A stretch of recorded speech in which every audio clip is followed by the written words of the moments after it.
Hello everyone, सो आज के lecture में हम लोग देखने वाले हैं कि किस तरीके से आप एक फंक्शन के थ्रू पॉइंटर को पास करवा सकते हैं। तो देखिए यहाँ पर बहुत ही सिंपल सा एग्जांपल मैंने लिया है। तो क्या हो रहा है, देखिए वॉइड मेन जस्ट एक वैल्यू ली है a एंड यहाँ पर एक फंक्शन मैंने कॉल किया है पॉइंटर x करके, जिसमें a को मैंने पास किया है। तो a की वैल्यू 10 है, तो यहाँ पर i की वैल्यू कितनी आ जाएगी 10। एक्सप्रेशन निकाला है हमने यहाँ पर, तो i equals to i plus b, that is हमारे पास क्या होगा 10 प्लस 9। तो i में हमारे पास कितनी वैल्यू आ जाएगी 19 आ जाएगी, ठीक है। यानी कि i की वैल्यू अपडेट हुई है। अब मैं यहाँ पर वैल्यू प्रिंट करवा रही हूँ a की। तो आपको क्या लगता है हमारे पास आउटपुट में कुछ आना चाहिए, हमारे पास आउटपुट में कुछ आएगा।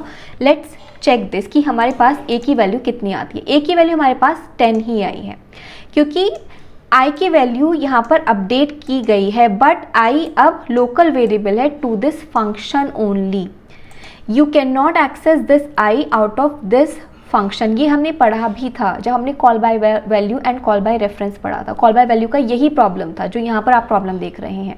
यहाँ पर देखिए क्या हो रहा है, अगर आप देखें तो वॉइड मेन की बात करते हैं, मेन फंक्शन की बात कर रहे हैं। तो मेन फंक्शन में a की वैल्यू कितनी है 10 है, a की वैल्यू 10 है, इसको पास किया गया। तो यहाँ पर पॉइंटर x जो फंक्शन है यहाँ पर, वहाँ पर एक कॉपी क्रिएट हो जाएगी i की विद वेरिएबल नेम i, जिसमें वैल्यू कितनी गई है 10 गई है। तो i equals to i plus b किया, तो i की वैल्यू अपडेट होकर 19 हो गई। बट अब अगर आप a की वैल्यू को यहाँ पर प्रिंट करवाते हैं तो वो आपको क्या वैल्यू देगा 10 ही देगा। और अगर आप इस फंक्शन में i की वैल्यू प्रिंट करवाते हैं तो वो आपको 19 प्रिंट करके देगा। क्या यही होगा?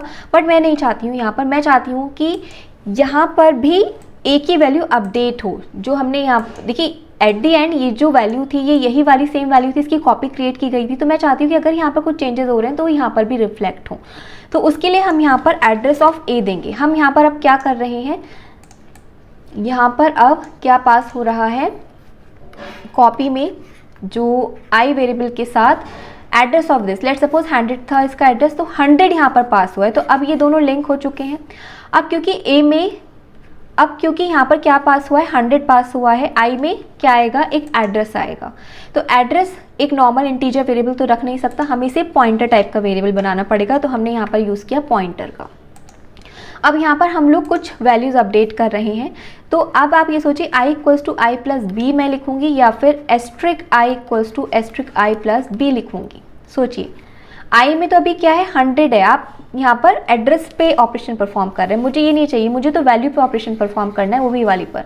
तो मैं यहाँ पर इसलिए ये डी रेफरेंसिंग ऑपरेटर का यूज़ करूँगी। तो एस्ट्रिक i मुझे क्या वैल्यू देगा, एस्ट्रिक i मुझे क्या वैल्यू देगा, value available at this address that is 10। तो 10 प्लस 9 दैट इज 19।